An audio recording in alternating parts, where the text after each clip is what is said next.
모두 안녕하세요. 저는 서울 목동에 살고 있는 43살의 두 아이의 엄마입니다. 이 이야기는 두 아이의 엄마로서 살아남기 위한 처절했던 제 이야기입니다. 여러분도 엄마는 아프면 안 된다라는 말 들어보셨나요? 그런데요, 저는 그 말이 얼마나 잔인하고 현실적인 말인지 제가 말기암에 걸려 죽을 위기를 경험한 뒤에 알게 되었습니다. 저를 위해 슬프게 울어주던 남편이 뒤에선 제 죽음 간절히 기다리며 제 뒤통수를 칠 준비를 하고 있는 배신자라는 사실을 알게 되었으니까요. 그래서 저는 두 아이의 엄마로 내 새끼들을 위해 어떻게든 살기로 마음먹었고 마침내 암을 이기고 죽음의 문턱에서 살아 돌아오게 되었죠. 그리고 남편에게는 다시 없을 처절한 복수를 선사했습니다. 5살과 7살의 아이의 평범한 엄마로 살던 저는 제 인생이 그냥 평탄하게 흘러갈 줄 알았어요. 남편도 자상한 편이고 작게 사업을 하고 있었는데 그 덕에 저희 집이 엄청 잘 살지는 않아도 남들과 비교해 그래도 조금 넉넉한 형편이었으니까요. 하지만 제 건강에 문제가 생기면서 모든 게 뒤바뀌고 말았습니다.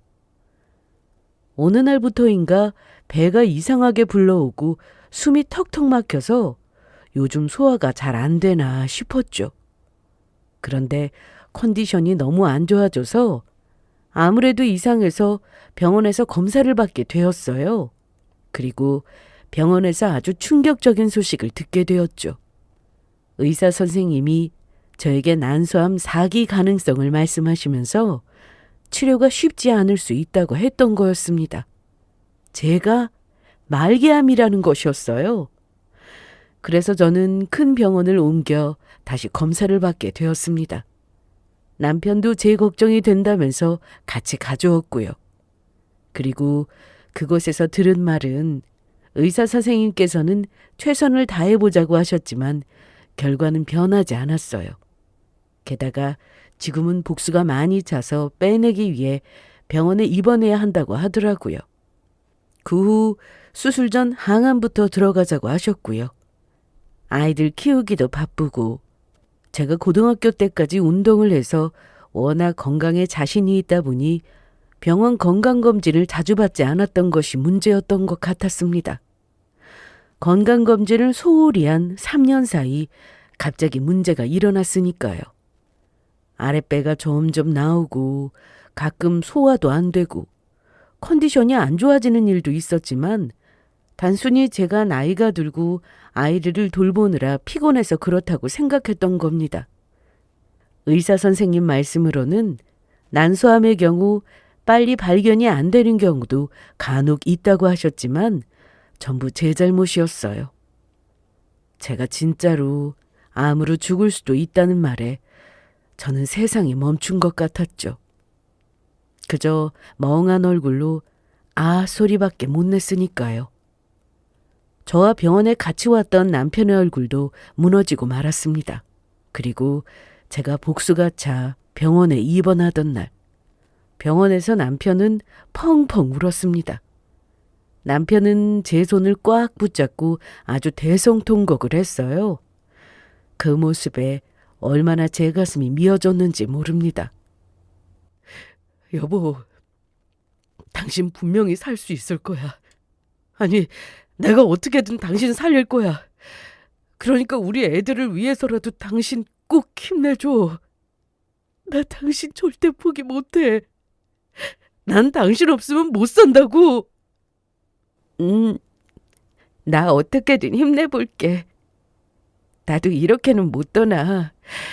우리 아이들이랑 당신을 두고 내가 어떻게 떠나? 그래. 반드시 살자, 여보.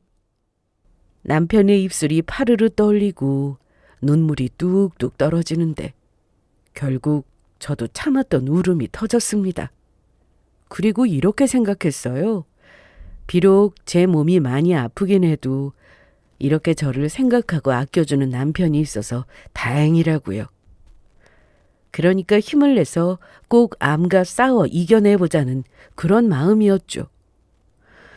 제 상황이 절망적이지만 제 곁엔 그래도 이런 남편이 있어서 다행이라고 여기면서요. 그리고 그날 저녁 부모님도 저를 찾아오셨어요.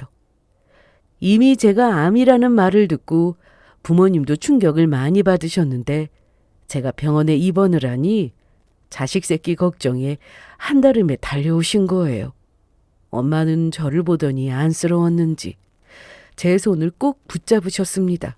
그리고 결국 눈물을 보이셨죠. 아빠는 아무 말씀도 못하고 입술만 꽉 깨무셨고요. 내 새끼, 왜 하필 내 새끼가 이런 나쁜 병에 걸려서 엄마가 대신 아파줄 수 있으면 좋을 텐데. 엄마가 미안하다, 이진아. 엄마가 미안할 게 뭐가 있어. 이렇게 아파서 내가 미안하지. 나 치료 잘 받아서 얼른 나을 테니까 엄마 아빠 너무 걱정하지 마세요. 그래, 우리 딸. 아빠는 우리 희진이 믿는다. 그러니까 이까지 나 훌훌 덜고 일어나는 거야. 응, 아빠. 그리고 저는 아빠의 마지막 말에 또다시 참고 있던 눈물을 흘리고 말았습니다. 사실 말은 그렇게 했지만 저도 그 당시에는 정말 겁을 많이 먹었거든요. 그날 제 인생 처음으로 제가 정말로 죽을 수도 있겠구나 하는 그런 생각이 들었으니까요. 그리고 진짜 저희 아이들 생각이 많이 났어요. 그나마 다행이라면 제가 만약의 경우 잘못되면 남편과 아이들에게 남길 제 사망보험금과 재산이 어느 정도 있다는 것이었습니다. 저희 친정이 부모님이 젊었을 적에 재테크를 잘하셔서 어느 정도 재산을 가지고 계셨거든요. 남들에 비해 넉넉하게 잘 사는 편이었습니다. 그래서 부모님은 미리 제 앞으로 서울에 있는 아파트 한 채를 해주셨어요. 그리고 혹시 몰라서 들어둔 제 사망보험이 있었고요. 아무래도 애들 엄마이다 보니 혹시 저한테 무슨 일이라도 생기면 어쩌나 걱정돼서 남편과 저는 사망보험을 각각 따로 들어두었습니다. 그렇게 저는 병원 치료를 마치고 퇴원을 하게 되었어요. 그리고 또다시 얼마 후 저는 항암 치료를 위해 병원에 입원하기 위한 준비를 시작했습니다. 앞으로의 치료는 장시간의 싸움이 될 테니 마음도 단단히 먹어야 했죠. 그리고 저희 아이들은 제가 나을 때까지 감사하게도 친정 부모님이 돌봐주시기로 했어요. 아무래도 앞으로 제가 병원에 입원해 수술도 해야 하고 치료받을 일도 많을 것 같고 또 남편도 사업을 하니 아이들을 돌볼 여유가 없을 것 같았거든요. 제 그런 걱정을 하셨는지 부모님께서 저희 아들을 돌봐주시기로 한 것이었죠. 그렇게 제가 병원에 입원해 저희 아이들과 떨어지기 전 저는 제 상황에 대해 아이들이 상처받지 않도록 잘 설명해 주었습니다. 엄마가 자주 병원에 가서 얼굴을 못 보는 날도 있겠지만 엄마가 어디 가는 게 아니고 잠깐 치료받으러 가는 거니까 걱정하지 말고 잘 기다리고 있으라고요. 그러자 아이들이 제 손을 꼭 잡고 아프지 말라며 빨리 나으라고 저한테 호호 입김을 불어주는데 그 모습만 봐도 제 심장이 찢어지는 줄 알았어요. 그래서 내 새끼들을 위해서라도 반드시 살자라는 마음이 들었습니다. 엄마 다 나오면 현서랑 놀아줘야 해? 그럼 당연하지. 엄마가 약속한 거 꼭 지키는 사람인 거 알지? 엄마가 다 나으면 우리 현사랑 동민이랑 많이 놀아줄게. 그러니까 할머니 할아버지 말씀 잘 듣고 밥도 잘 먹고 기다리고 있어? 엄마가 우리 현서랑 동민이 많이 사랑해? 그리고 다시 저는 병원에 입원하게 되었습니다. 일단 보험을 잘 들어놓은 것도 있고 집에 여유가 조금 있어서 다행히 1인실로 입원을 하게 되었습니다. 남편은 병원에 입원하는 저를 보고 또다시 울고 말았고요. 남편이 눈이 벌겋게 충혈돼서 우는데 너무 애처로워 보여서 이런 남자가 나 없이 과연 세상을 살아갈 수 있을까 그런 생각까지 들었습니다. 그 모든 것이 저를 속이기 위한 비열한 연기인지도 모른 채 말이에요. 그때 남편이 저에게 했던 힘들어도 버티라는 말이 살기 위해 버티라는 말이 아닌 힘들어도 조금만 버티면 곧 제 인생이 끝날 것이라는 뜻인 걸 뒤늦게야 알았습니다. 왜냐하면 말이죠. 남편 놈은 제가 살기를 바랬던 것이 아니라 제가 어서 이 세상을 떠나길 간절히 바랐으니까요. 남편은 병실에서 저를 붙잡고 울다 말고 갑자기 마음 좀 가라앉히고 오겠다고 자리를 비웠습니다. 그래서 저는 남편의 그 말이 진짜인 줄 알았어요. 제 앞에서 자꾸 우니 혼자 마음을 정리하기 위해 자리를 비운 거라고요. 그런데 남편이 자리를 비운 사이 병실로 간호사 선생님이 들어오시더라고요. 그리고 병실 문을 조용히 닫고 제 침대 옆으로 다가오더니 낮은 목소리로 말씀하셨어요. 환자분, 이런 말씀 드려야 하나 망설였는데 꼭 사셔야 돼요? 정말로 꼭이요. 그런데 뭔가 분위기도 심각하고 간호사 선생님의 말이 심상치가 않아서 제가 물었습니다. 선생님, 왜요? 갑자기 그런 말은 왜 하시는데요? 사실 조금 전에 남편분을 휴게실에서 봤거든요. 그런데 어떤 여자랑 영상통화를 하고 있었어요. 그런데 그 통화 내용이요. 어떤 여자랑 서로 우리 자기라고 부르면서 분위기가 심상치 않았다고요. 그리고 남편분이 그랬어요. 이제 조금만 더 버티면 곧 끝난다고요. 제가 김희진 환자분 앞에 두고 이런 말하기 뭐하지만 환자분 죽으면 둘이서 행복하게 살 수 있다고도 했어요. 그리고 환자분 죽으면 보험금이랑 환자분 부모님이 증여해준 아파트도 있으니 앞으로 자기들끼리 잘 살 일만 남았다고 하더라고요. 환자분 죽으면 바로 결혼하자면서 자기들끼리 웃으면서 떠들었다고요. 제가 남의 일에 이렇게 끼어들어도 되는지 모르겠지만 남일 같지가 않아서 제가 말씀드려요. 사실 저도 저희 아빠가 바람나서 엄마 혼자 고생하면서 절 키우셨거든요. 그래서 환자분께 꼭 말씀드려야겠다고 생각했어요. 김희진 환자분한테 아이들도 있다고 하셨죠? 그러니까 애들 생각해서라도 반드시 힘내세요. 그리고 꼭 낳으세요.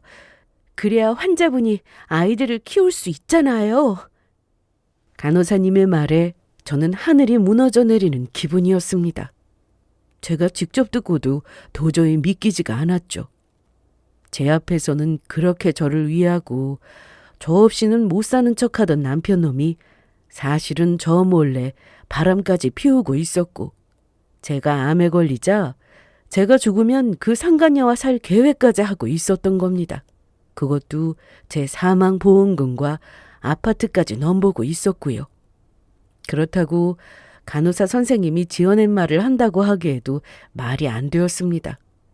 제 사망보험금 이야기며 부모님이 저에게 물려주신 아파트 이야기며 저희 남편의 영상통화 내용을 듣지 않았다면 간호사 선생님이 알 수 없는 내용들이라 저는 그 말이 사실이란 걸 확신할 수밖에 없었습니다.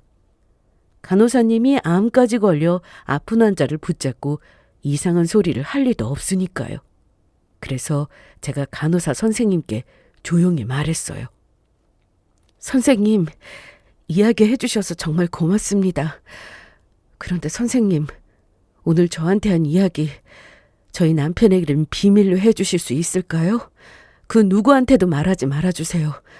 이렇게 부탁드려요. 당연하죠.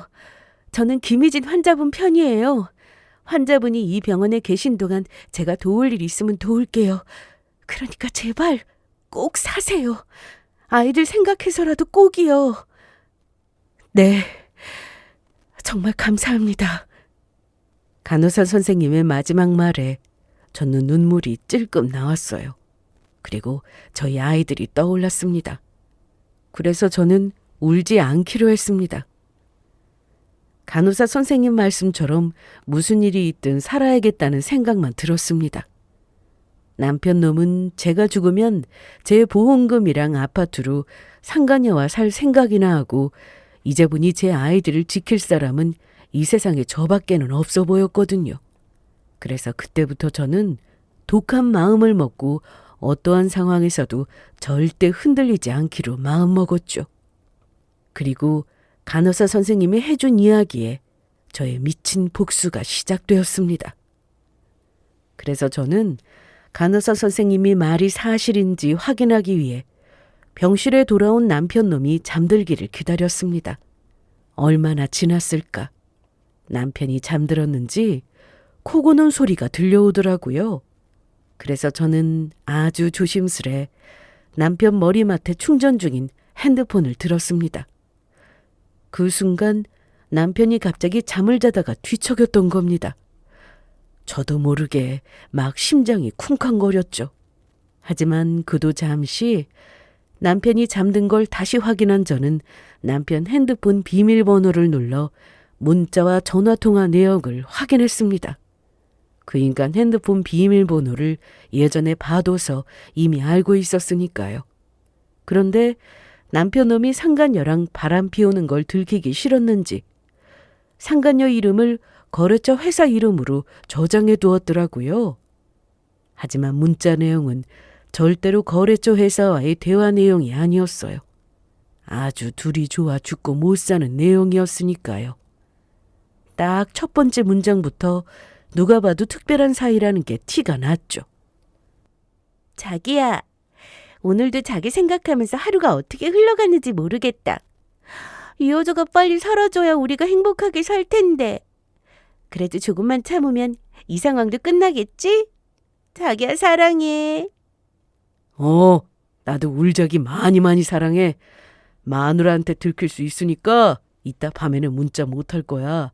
그러니까 내 문자 기다리지 말고 얼른 자. 나 보고 싶어도 꾹 참고 내가 내일 연락할게. 그뿐만이 아니었죠. 저 모르게 상간녀랑 만나면서 데이트한 사진이며 여행 간 사진까지 남편은 저와 사는 내내 저와 저희 아이들을 기만하고 있었어요. 제가 죽으면 제 보험금과 아파트를 가로채 상간녀랑 살 생각을 하는 남편은 더 이상 제 남편이 아니었습니다. 저에게는 둘도 없는 원수였죠. 그래서 저는 남편에게 어떻게 하면 복수를 해줄 수 있을까 고민했습니다. 밤새 뒤척이며 곰곰이 생각해보니 방법은 딱 한 가지였어요. 제가 남편하고 이혼하고 암이 나아서 사는 것보다 더 좋은 복수는 없겠더라고요. 그렇게 되면 남편은 본인이 원하던 제 보험금도 못하고 아파트도 가질 수 없게 될 테니까요. 그래서 저는 그때 더 늦기 전에 남편과 이혼을 하고 어떻게든 악착같이 살자고 다짐했습니다. 내 새끼들을 위해서라도 엄마가 힘을 내야겠다고요. 그래서 다음 날 남편이 회사 일로 병실을 비웠을 때 의사 선생님을 만나 저와 남편과 이혼할 거라는 사정을 말씀드렸습니다. 제 병세에 대해 남편에게는 제 동의 없이는 상세 설명하지 말아달라 부탁드렸습니다. 그냥 경과를 지켜봐야지 알 수 있을 것 같다고 그렇게만 말해달라고 했죠.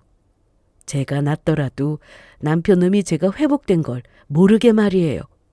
그랬더니 의사 선생님께서도 걱정하지 말라며 알겠다고 하셨습니다. 그리고 제가 마지막으로 한 일은 저의 절친한테 전화해서 한 가지 중요한 부탁을 하는 것이었습니다. 친구 남편이 전직 경찰로 탐정사무소를 운영하고 있었거든요. 비용은 얼마가 들어도 좋으니 남편이 상간녀와 바람 피운 증거들을 확실하게 모아달라고 했어요. 그리고 제가 어떻게 하면 남편이 바람 피운 증거를 모을 수 있는지도 친구 남편과 통화해서 자세히 알게 되었고요. 그렇게 저는 남편과 이혼할 준비를 암 치료를 받으면서 천천히 그리고 은밀히 해나갔습니다. 그런데 말이에요. 진짜 웃긴 게 뭔지 아세요? 남편이 저한테 바람 피운 사실을 들킨 걸 모르고 저만을 위하고 저를 걱정해주는 착한 남편 연기를 계속했던 겁니다. 제가 병원에 입원했던 어느 날 저희 친정 부모님이 저를 보기 위해 병문안을 오셨는데 남편 놈이 또다시 가증스럽게 우는 척을 하더라고요. 그러자 저희 부모님은 남편이 정말로 제 걱정을 하는 줄 알고 우는 남편을 다급히 달래셨습니다. 최서방, 희진이 병간호하느라 힘들지? 자네가 고생이 많네. 장모님, 장인어른, 어떡하면 좋아요? 우리 희진이가 아픈 걸 제가 보기가 너무 힘듭니다. 이 사람아, 왜 울고 그래? 자네가 힘을 내야 우리 딸도 힘을 낼 거 아니야. 그래, 최서방. 이럴 때일수록 자네가 힘을 내야지. 예, 힘낼게요. 제가 집사람 꼭 살릴 겁니다.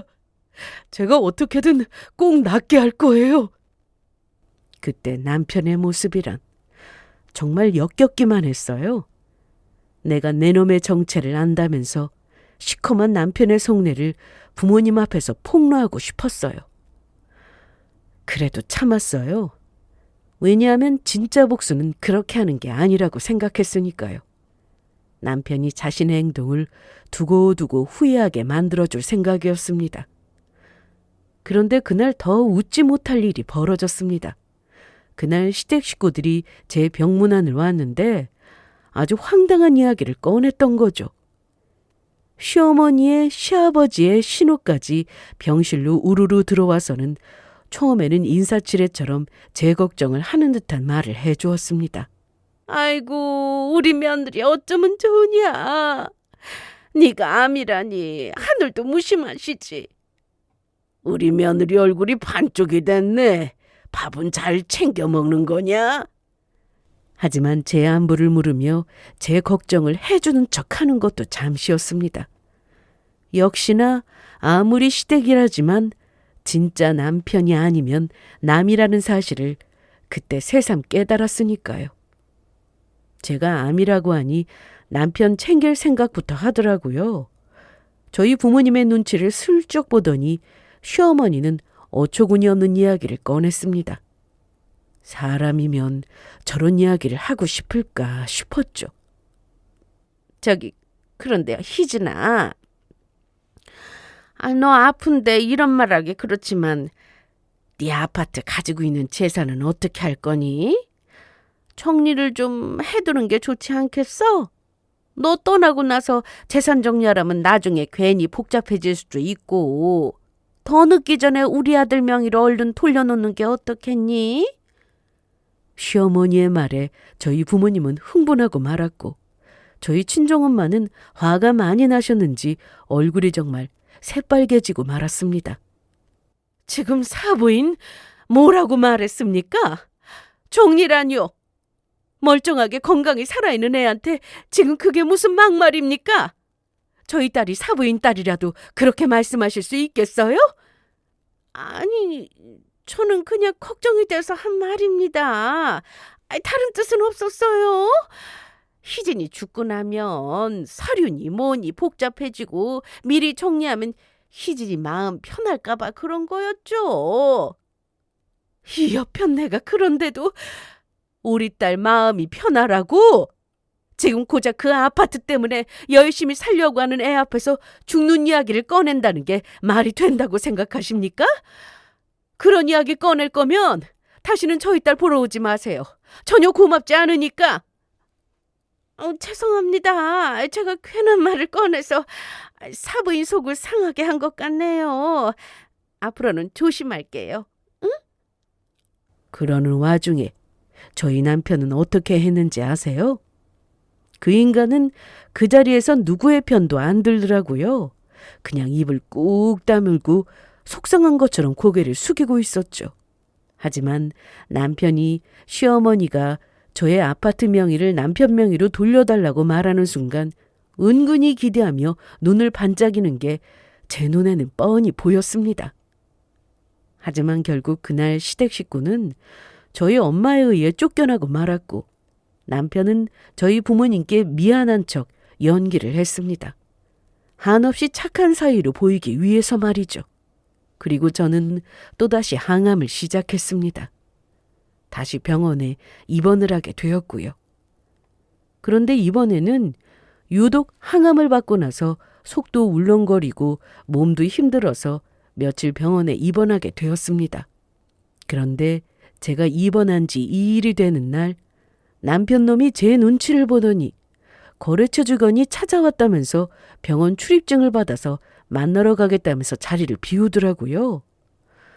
그때는 워낙 몸이 힘들어서 남편을 신경 쓸 겨를도 없고 그냥 그런가 보다 했어요.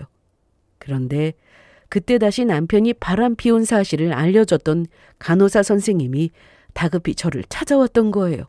그리곤 저에게 새로운 소식을 알려주었죠. 남편이 휴게실에서 상간녀와 만나고 있는 것 같다는 것이었어요. 어떤 젊은 여자가 찾아왔는데 음식까지 싸와서 남편을 연인처럼 대하며 음식을 먹여주고 있다는 것이었어요. 그래서 저는 간호사 선생님의 도움을 받아서 휠체어를 타고 몰래 남편 놈이 있는 휴게실로 가게 되었죠. 휴게실은 안이 전부 보이는 유리 통창으로 되어 있었는데 숨어서 보니 열린 휴게실 문 사이로 남편 놈과 상간녀가 하는 대화 소리가 전부 들렸어요. 상간녀가 남편에게 음식을 먹여주면서 아주 신이 났더라고요. 누가 보면 병실 휴게실로 소풍 나온 줄 알았을 겁니다. 제 손에 힘이 들어갔어요. 손끝이 하얘질 정도로요. 그런데 더 끔찍한 건 그 둘의 대화였죠. 자기야, 그런데 그 여자 진짜 얼마 안 남은 거 맞지? 의사가 어렵다잖아. 내가 봐도 집사람이 상태가 점점 더 안 좋아지는 게 조금만 기다리면 진짜로 끝날 것 같아. 얼마 안 남았어. 내가 딱 보면 안다니까. 집사람 오래 못 가. 그러니까 자기도 조금만 더 버텨. 그러면 우리한테도 곧 좋은 날이 올 거야. 자기야, 그리고 내가 생각해봤는데 자기 집사람 아파트 우리 신혼집으로 쓰면 어때? 뭐? 신혼집? 오, 그 여자 친정에서 해줬다는 그 아파트 있잖아. 거기 앞에 한강도 보이고 위치도 좋다며. 난 한강 보이는 아파트에서 한번 살아보고 싶었어. 우리 자기가 그러고 싶다는데 당연히 그렇게 해야지. 그러면 집사람 아파트 우리 신혼집으로 하자. 생각해보니까 거기 우리 신혼집으로 딱이겠어. 솔직히 지금 집사람이랑 애들이랑 살고 있는 집보다 집사람 명의 아파트가 훨씬 넓고 좋거든. 자기야, 그리고 그 여자 죽으면 그 여자 보험금 자기가 타는 거 맞지? 당연하지. 집사람이 죽으면 사망보험금 내가 받게 되어 있다고? 그러면 그 돈으로 우리 신혼집, 신혼 살림 장만하면 되겠다. 나 진짜 상상만 해도 너무 설레. 자기야, 우리 결혼하면 행복하게 살자. 그때는 정말로 우리 집사람 보험금으로 신혼살림도 빵빵한 거로 준비하자. 그런데 우리가 집사람 보험금이랑 아파트 받으면서 사람들한테 손가락질 안 당하고 잘 살려면 집사람 죽고 나서 결혼하는 방법밖에 없어. 내가 만약 지금 은지 너랑 살겠다고 집사람이랑 이혼하겠다고 해봐. 그러면 나보고 그동안 고생한 조강지 쳐버리고 여자한테 미쳐서 바람난 천하에 둘도 없는 나쁜 놈이 된다고. 게다가 그렇게 되면 집사람이 자기 사망보험금 받는 사람도 나 말고 다른 사람으로 바꿀 거고 아파트까지 물 건너가는 거야. 그런데 집사람 죽고 나서 은지 너랑 결혼하면 내가 아내 병수발하다가 뒤늦게 좋은 사람 만나서 재혼하는 착한 남편으로 사람들한테 남는 거니까 누가 봐도 끝까지 아픈 아내 버리지 않고 병수발한 착하고 좋은 남편 돼서 은지 너랑도 욕 안 먹고 세상 사람들한테 우리 사이 인정받으면서 축복 속에 결혼할 수 있다고. 집사람 보험금도 아파트도 안전하게 우리 손에 들어오고. 자기야, 그러면 우리 그때 결혼식도 크게 하자. 보험금으로 식도 올리고 신혼여행도 가고. 그래, 자기가 원하는 대로 내가 다 해줄게. 그러니까 그때까지 답답하고 힘들어도 조금만 기다리자. 두 사람은 제가 죽으면 함께 결혼해서 살 생각으로 꿈에 부풀어 있었어요. 제가 죽으면 남편이 받게 되는 보험금으로 신혼살림을 장만하고 제 아파트에서 신혼살림을 차릴 생각으로 말이에요. 배신감에 치가 떨렸지만 전 울지 않았습니다. 왜냐하면 그 순간 제 안에서 복수의 방향이 완전히 정해졌거든요. 남편과 이혼하며 재산 분할도 받고 물론 남편과 상간녀에게 위자료도 받아야죠. 하지만 그보다 먼저 제 보험금도 아파트도 전부 남편의 손에 절대 들어가지 못하도록 해야겠다는 생각을 했습니다. 그런데 막상 병실로 들어와 침대에 누우니 눈물이 나더라고요. 그 눈물은 슬퍼서가 아니었습니다. 분하고 억울해서였죠. 나와 아이까지 낳고 살았던 남편이란 인간이 정말로 내가 죽어주길 바라는구나 하는 생각을 하니 어찌나 화가 났는지 모릅니다. 그래서 더더욱 살고 싶은 마음이 강렬해졌어요. 어떻게든 살아서 저 두 인간들에게 복수하고 저희 아이들을 지켜야 한다는 생각뿐이었죠. 그리고 저는 남편이 일 때문에 병실을 비운 다음 날 부모님께 할 말이 있다고 와달라고 했어요. 그리고 그동안 부모님이 걱정하실까 봐 하지 못했던 남편의 바람과 모든 진실을 말씀드렸습니다. 남편과 남편이 만나고 있는 상간녀가 제 보험금과 아파트를 노리고 제가 죽어가길 기다리고 있다는 걸요. 그래서 남편 몰래 제가 이혼 준비를 하고 있다는 사실도 이야기했습니다. 그러자 저희 친정 부모님은 절 보고 우셨어요. 제가 이런 몸으로 혼자 이렇게 아프고 고통받는데 부모로서 아무것도 몰랐다며 미안하다고요. 그리고 부모님과 상의해서 저는 제 계획대로 남편놈이 제 보험금도 아파트도 절대 가질 수 없도록 만들었습니다. 제 사망보험금을 저희 친정엄마가 받도록 남편 몰래 변경했거든요. 그리고 제 아파트도 남편놈이 못 건드리게 다시 부모님 명의로 돌려놨어요. 정말로 만에 하나 제가 잘못될 경우 제 아파트도 보험금도 부모님이 저희 아이들이 크면 주기로 약속해 주셨고요. 그리고 저희 아이들도 부모님이 꼭 지켜주시겠다고 약속하셨습니다. 그리고 일단은 부모님도 남편이 바람을 피우고 있다는 사실을 모르는 척 하시기로 했습니다. 그래야 남편과의 이혼도 제대로 준비할 수 있을 테니까요. 그렇게 저는 수술대 위에 눕게 되었고 어쩌면 제 인생의 마지막이 될지 모를 암 수술을 하게 되었습니다. 그때는 정말 두렵고 무섭고 오만 가지 생각이 들었어요. 그리고 저는 수술 후 어느 정도 회복 후 퇴원해서 저희 친정에서 지내게 되었어요. 다행히도 항암도 잘 들었고 수술이 잘 되어 몸이 빠르게 회복되고 있었는데 제가 낫고 있는 모습을 남편에게 들킬까 봐 걱정이 되었거든요. 그래서 저는 어쩌면 제 인생의 마지막이 될지도 모르는 시간을 저희 친정 부모님과 아이들과 보내고 싶다고 남편에게 거짓말을 했어요. 그랬더니 남편이 그 말을 굳이 곧대로 믿더라고요. 물론 저에게는 잘된 일이지만요. 그런데 그 후 남편은 상간녀에게 더욱 빠진 것인지 사업 핑계로 저희 친정에 자주 들르지 않게 되었습니다. 그런데 제가 저희 집안일로 모바일 뱅킹으로 갑자기 돈을 보내야 할 일이 생겼거든요. 그래서 저한테 부모님이 제 결혼 초에 주셨던 힘들 때 쓰라고 주신 비상금이 든 통장이 있었습니다. 꽤 큰 목돈이어서 저도 함부로 쓰지 못하고 있다가 꺼내는 거였습니다. 그런데 모바일 뱅킹으로 들어가 계좌를 확인하는데 제 돈이 많이 사라지고 없었던 거예요. 그래서 너무 놀라서 확인해 보니 여러 차례 돈이 빠져나갔더라고요. 그래서 처음에는 무슨 보이스피싱 같은 거에 당했나 했더니 그렇다면 한꺼번에 돈이 빠져나가야 하는 건데 그렇지가 않았습니다. 게다가 빠져나간 돈의 액수도 소액부터 큰 금액까지 다양했고요. 그래서 저는 급하게 제 지갑을 확인해 보았습니다.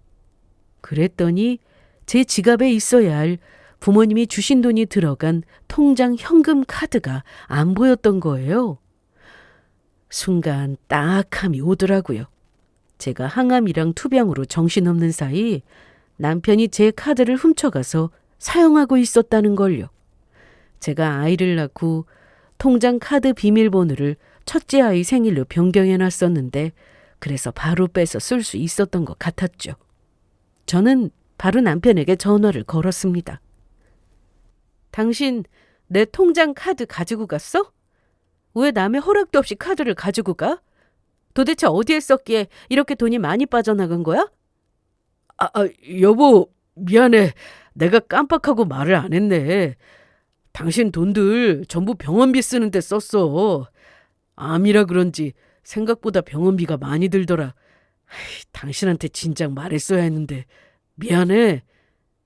정말이야? 정말로 내 통장에서 뺀 돈으로 병원비 쓴 거 맞아? 그렇다니까. 그러면 정말이지 가짜겠어? 알았어. 일단 당신 말 믿어볼게. 그리고 이미 내가 카드 분실 신고해서 당신 카드 못 쓸 거니까 내 통장에 있는 돈 허락 없이 함부로 건들지 마.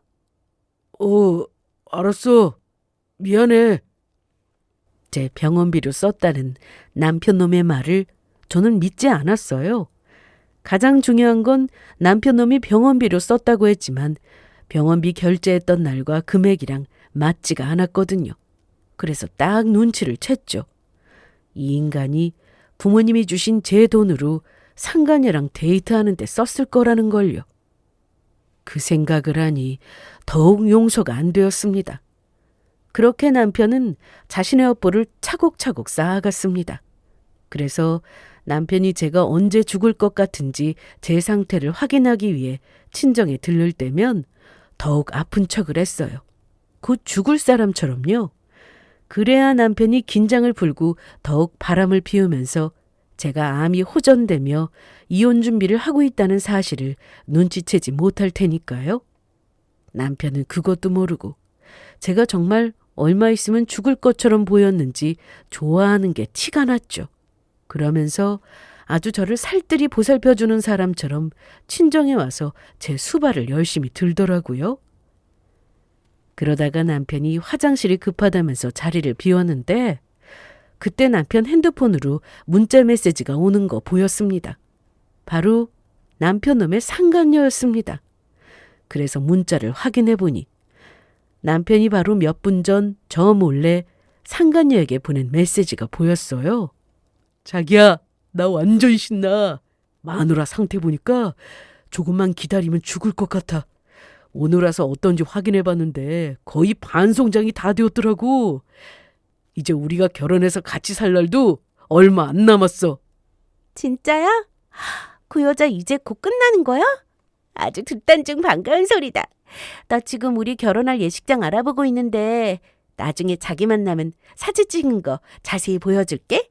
그러면 조심히 잘하고 와. 문자는 아주 가관이었습니다. 남편 놈과 상간녀는 이제 제가 죽어가길 기다리는 걸 넘어 벌써 결혼할 예식장까지 알아보고 있었어요. 정말이지 이런 것들이 과연 사람이 맞을까 하는 생각밖에 안 들었습니다. 그리고 남편이 친정을 떠나고 며칠 동안 저는 남편과 마지막 결전의 준비를 시작했습니다. 남편에게 이혼 통보와 함께 본인의 시커먼 속내가 이미 저에게 들켰다는 사실을 알려줄 생각이었어요. 남편이 저에게 뺏어갈 수 있는 건 그 어떤 것도 없다는 사실을 알려주기 위해서 말이에요. 그래서 저는 저희 친정으로 남편을 유인하기로 합니다. 탐정일을 하는 친구 남편의 조언대로 친정에 홈캠을 설치한 상황이었어요. 그래서 남편이 저희 친정에서 했던 말과 행동이 전부 녹화되게 만들었죠. 그리고 혹시 모를 일을 대비해 저는 그 전에 저희 아이들을 동생네에 잠시 맡겼어요. 그렇게 만반의 준비를 마친 후 저는 남편에게 연락을 했습니다. 곧 숨이 끊어질 사람처럼 빨리 친정으로 와달라고 이야기했어요. 그러자 남편은 1시간도 안 돼 저희 친정으로 달려왔고 친정 현관 비밀번호를 눌러 바로 집 안으로 들어왔습니다. 제가 아프기 전 남편과 아이들과 함께 워낙 친정에 자주 들락거렸던 것도 있고 해서 남편이 친정 현관문 비밀번호를 알고 있었거든요. 남편은 금방이라도 숨이 넘어갈 듯 방에 누워있는 저를 보더니 곧장 제 곁으로 다가왔습니다. 사실 그때 부모님은 남편이 어떤 모습을 보이는지 지켜보려고 집에 없는 것처럼 옷방에 숨어 계셨거든요. 그런데 남편은 제가 죽는다는 생각에 눈이 멀어 그 이상한 기척조차 눈치채지 못하고 있었습니다. 그저 제 보험금이랑 아파트 받을 생각에 그것만 눈에 보이는지 저 숨 끊어지는 것만 확인할 생각밖에 없어 보였죠. 여보, 어떻게 된 거야? 왜 벌써 떠난다고 그래? 당신 떠나면 나랑 우리 아이들은 어떻게 하라고? 가지마. 가지마, 여보. 나 당신 없으면 못 산단 말이야.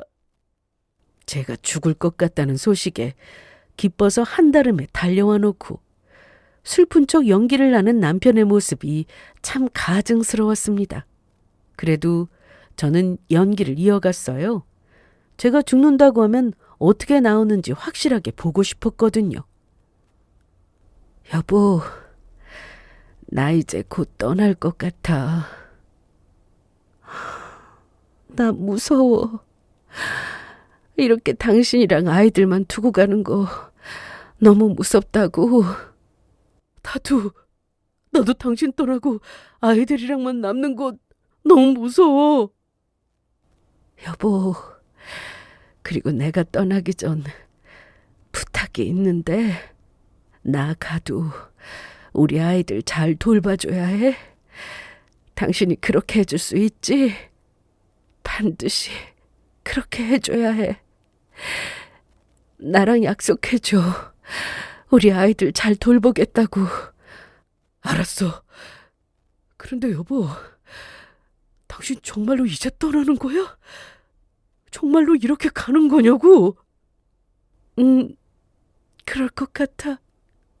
그러니까 어서 내가 한 말에나 대답해줘. 그런데 제 마지막 말에 남편 놈이 마침내 숨겨왔던 본색을 드러냈습니다. 그렇단 말이지. 그렇다면 나도 더는 당신 앞에서 연기하지 않아도 되겠네. 당신 나한테 우리 애들 잘 돌봐달라고 했어? 아니, 너 그렇게는 못하겠는데. 당신 죽으면 우리 애들 내가 키울 생각 없거든. 뭐라고? 당신 그게 도대체 무슨 말이야? 우리 아이들을 당신이 키우지 않겠다니? 내가 사실 말해줄까? 나 사실 너 말고 사랑하는 여자 따로 있어. 그래서 너 죽으면 네 보험금이랑 아파트 전부 가로채서 내가 가질 생각이거든. 그래서 네 보험금으로 우리 신혼살림 장만하고 네 친정에서 준 아파트에서 신혼집 시작할 거야. 그곳에서 우리 은지랑 아주 오래오래 행복하게 살 생각이라고. 우리 애들은 너희 처가에 돈도 많겠다 너희 친정으로 보내지 뭐. 그러니까 빨리 죽어. 죽을 거면 더는 시간 끌지 말고 죽으라고. 이제 당신 얼굴 보는 것만으로도 지겨우니까. 너 지금 말 다 했어? 그래, 다 했다. 어차피 곧 있으면 숨 넘어갈 네가 나한테 화내봤자 뭐 할 건데. 남편의 말이 끝나는 순간 저는 자리에서 벌떡 일어났습니다. 그리고 전 아주 쌩쌩해진 모습으로 남편놈의 싸대기를 날린 후 큰 소리로 말했죠. 이 더러운 자식! 뭐 하긴. 너 같은 놈 인생 끝장나게 만들어야지! 남편은 다 죽어가는 줄 알았던 제가 말짱하게 일어나 안 아픈 사람처럼 화를 내니 뒤로 넘어지며 몹시 당황하고 말았습니다. 당신 뭐야? 곧 죽을 사람이 왜 이렇게 쌩쌩해? 왜 쌩쌩하긴? 안 죽을 거니까 쌩쌩하지. 내가 너 어떻게 하는지 보려고 그동안 계속 아픈 척했던 거다. 너 내가 암 걸렸다니까 죽는 줄 알고 네 상간녀년이랑 살려고 나 죽기 기다렸지? 그런데 안타까워서 어쩌냐? 내가 병원에서 치료 열심히 받아서 많이 좋아져서 아무래도 앞으로도 오래오래 잘 살 것 같은데? 내가 너랑 네 상간녀 꼴 보기 싫어서라도 지금보다 더 건강해져서 벽에 똥칠할 때까지 살 작정이다. 그리고 네가 내 보험금이랑 아파트 노리는 거 진작 알아서 내 보험금 받는 사람 우리 엄마로 돌려놨고 아파트도 우리 부모님 명의로 해놔서 네가 어떻게 하고 싶어도 절대 못해. 내 아파트를 너랑 네 상간녀 신혼집으로 쓸 생각이라고? 웃기지 마. 어림도 없으니까. 아니야, 안 돼. 당신이 죽어야 내가 은지랑 행복하게 사는데 당신 살아있으면 안 된다고. 왜 갑자기 암이 치료돼서 건강해진 건데? 당신 죽는 거 아니었냐고. 제발 죽어. 죽어달라고. 네가 내 보험금이랑 재산 노리는 거랑 상간녀랑 바람 피우는 증거까지 아주 정성 들여서 차곡차곡 모아놨다. 그래서 너 바람 피운 것도 내 보험금이랑 아파트 노린 것도 아니라고 법정 가서 발뺌도 못해. 내가 너랑 너 상간녀한테 위자료도 받고 재산 분할도 전부 다 받을 거니까 어디 나한테 탈탈 털려서 이혼당하고 네가 그토록 사랑하는 그 애랑 얼마나 행복하게 잘 사는지 두고 보자. 여기 우리 부모님 집에 홈캠도 설치되어 있고 네가 우리 부모님 집에 들어와서 나한테 얼른 죽으라고 하면서 상간녀랑 바람 피운 거랑 내 보험금이랑 아파트 노리는 거 자백한 거 다 영상으로 녹화되어 있어. 넌 이젠 인생 아주 제대로 끝장난 거야. 그러자 남편 놈이 절망했는지 저한테 매달려서는 제 어깨를 붙잡고 흔들면서 말하는 거였어요. 안 돼. 당신 지금이라도 죽어라. 내 행복 위해서 이만 죽어달라고. 그런데 그 순간 제 부탁으로 옷방에 숨어있던 부모님이 나오셨습니다. 그리고 저희 엄마랑 아빠가 바로 남편놈에게 달려들어 저에게 매달리는 남편놈을 밀어서 넘어뜨리셨죠. 그리고 엄마는 너무 화가 나서 남편놈 몸 위로 올라타서 남편놈을 마구 때리기 시작했습니다. 이놈이 지금 우리 딸한테 뭐라고 그러는 거야? 지금 암 때문에 고생하다가 겨우 살아난 내 새끼 보고 지금 죽으라고? 이 망할 놈아! 죽으려면 너 같은 놈이 죽어야지. 어디서 우리 딸 보고 죽으라고 해? 너 어디 오늘 내 손에 죽어봐라. 어차피 나 살 만큼 살았고 우리 딸 살아서 더는 여한도 없으니까 어디 너 죽고 나 죽자. 나랑 끝장을 봐. 저희 엄마는 남편놈의 머리채도 꺼들고 싸대기도 날리면서 정신없이 남편놈을 때렸습니다. 그러자 그제야 남편놈이 울면서 빌더라고요. 아이, 장모님 잘못했어요. 아프니까 그만 때리세요. 제가 죄송하다고요. 그 후 남편놈은 경찰에게 붙잡혀서 저희 집에서 쫓겨났어요. 갑자기 무슨 생각이 바뀐 건지 저한테 매달리면서 잘못했다면서 이혼하지 말고 본인을 받아달라고 억지를 부리더라고요. 그 모습에 아빠는 바로 남편을 경찰에 신고하셨고 그렇게 경찰들에게 붙잡혀서 저희 집에서 쫓겨나게 된 것이죠. 그 후 남편 놈이 저한테 법적으로 접근하지 못하게 조치가 내려졌고요. 그렇게 저는 남편에게 이혼을 선포하고 이혼 소송을 본격적으로 시작하면서 알게 된 것이 있는데 남편이 제가 잘못되길 바라는 이유가 있더라고요. 제가 죽으면 받게 될 보험금이랑 제 아파트만 믿고 저 몰래 아주 빚을 많이 만들어 놨더라고요. 상간녀랑 같이 주식이랑 가상화폐에 투자했다가 아주 폭삭 망한 것 같았습니다.